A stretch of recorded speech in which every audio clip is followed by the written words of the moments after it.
We'll take some numbers here. How about 631, Radio Graffiti? What's up, Ghost? It's Hitman Cause. Hey, what's up? We got the Hitman Cause in the house. What's up, man?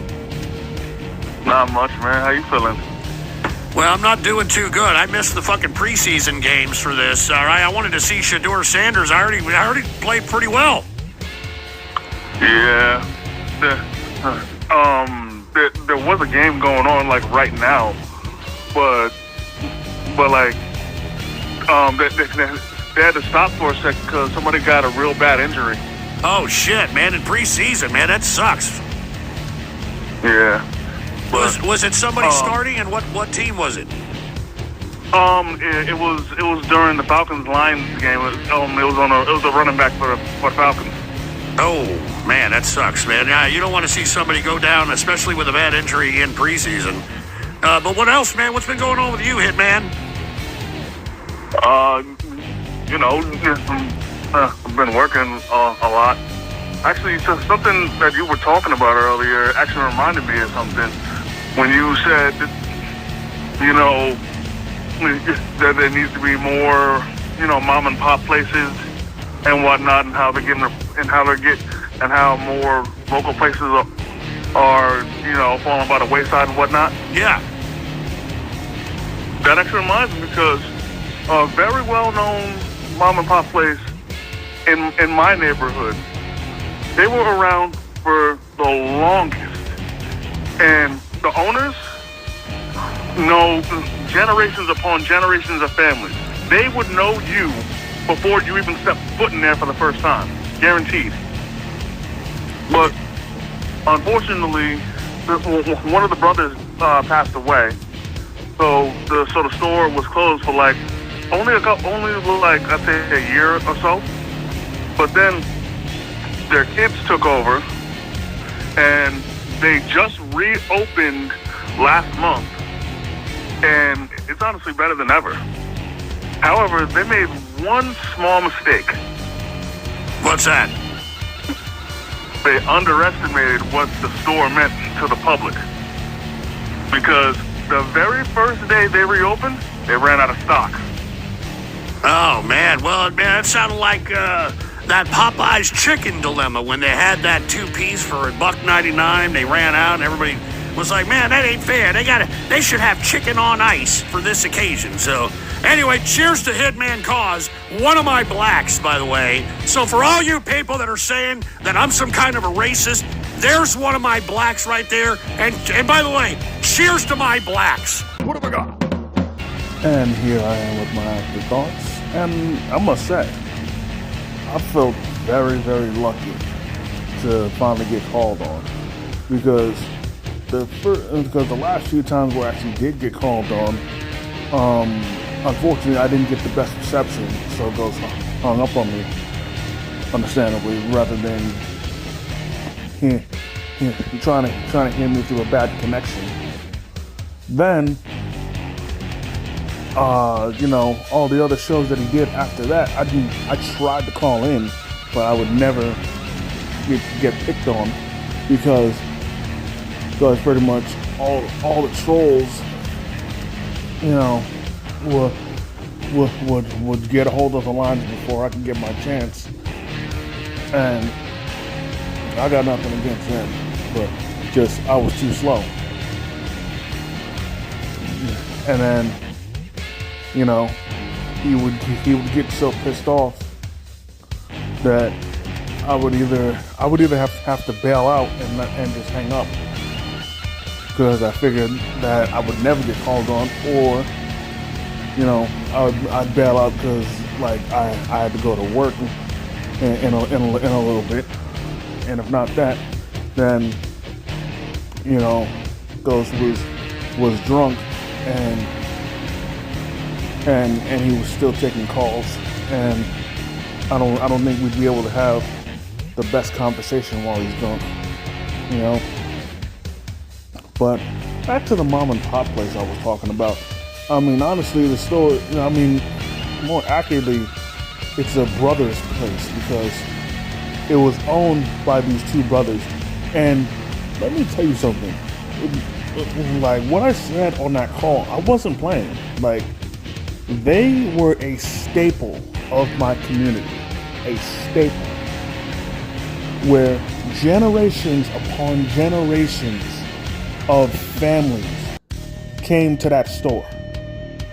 Like, it's widely agreed that you have not gone to my city until you have gone to that place. And if you are from that city, then you had to have gone to that place at least once. And if you didn't, then you were a poser. Then you really weren't from this place. And they were around for so long. And they were always, and given how long they were there, you know, I promise you that if you went in there, they would know you long before you even stepped foot in there. Because they already knew your parents, their siblings that they had in it, and their parents' parents. Like, for example, I went in there one time with my uncle, and they immediately knew who he was. And they immediately knew my grandmother. His mother, you know? And there was another time I went in there with my mother. They knew who she was. They knew all of her siblings, including my uncle. And they knew her mother, my grandmother. It's crazy. And by proxy, they knew me. They knew me and my siblings. But you know, one of my favorite things when it came to the brothers is that no matter how old they got, they would still bicker as if they were kids. And their bickering sessions would be legendary because neither one of them will be backing down. And the stuff they'd say to each other was stuff of legendary times. Like me just describing what they'd say or telling what they'd say wouldn't do it justice. You had to have been there in the moment to truly get a grasp of the atmosphere they gave off. And how it went was that the older brother ran the register and the younger brother made the sandwiches because it was a deli sandwich shop, you know. And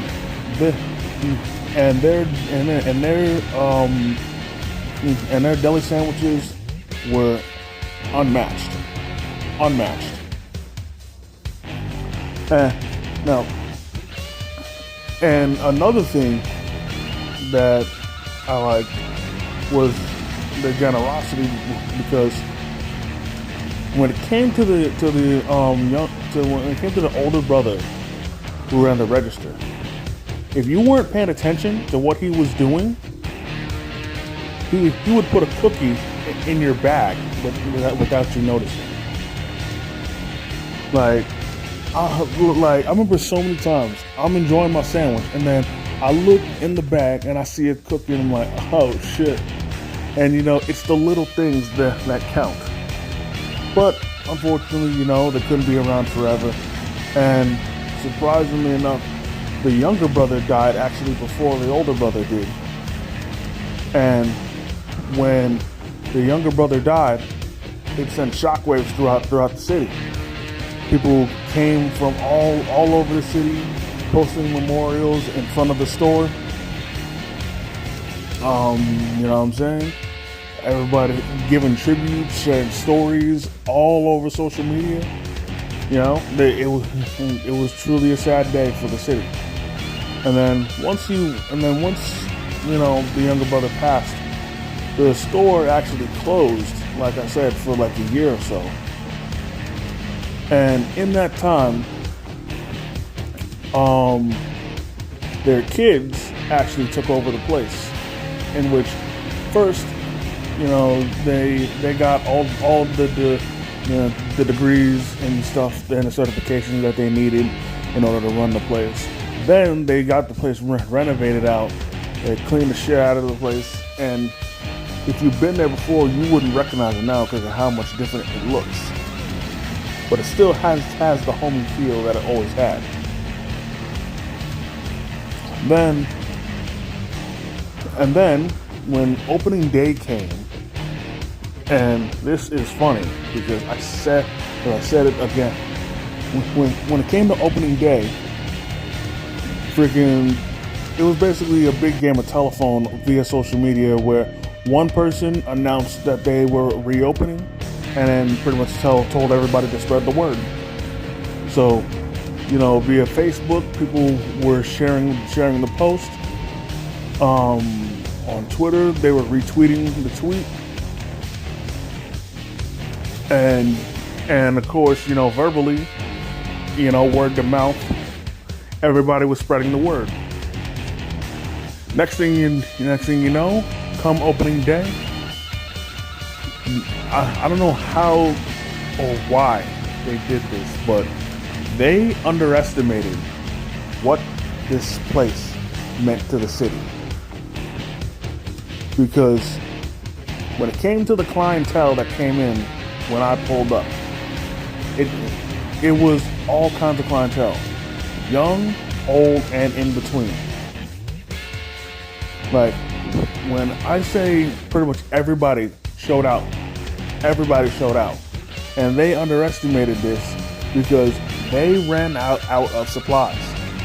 By the time I pulled up, I couldn't get a hero because they ran out of heroes. By the time I pulled up, they were about to run out of rolls, and they had to use this white bread.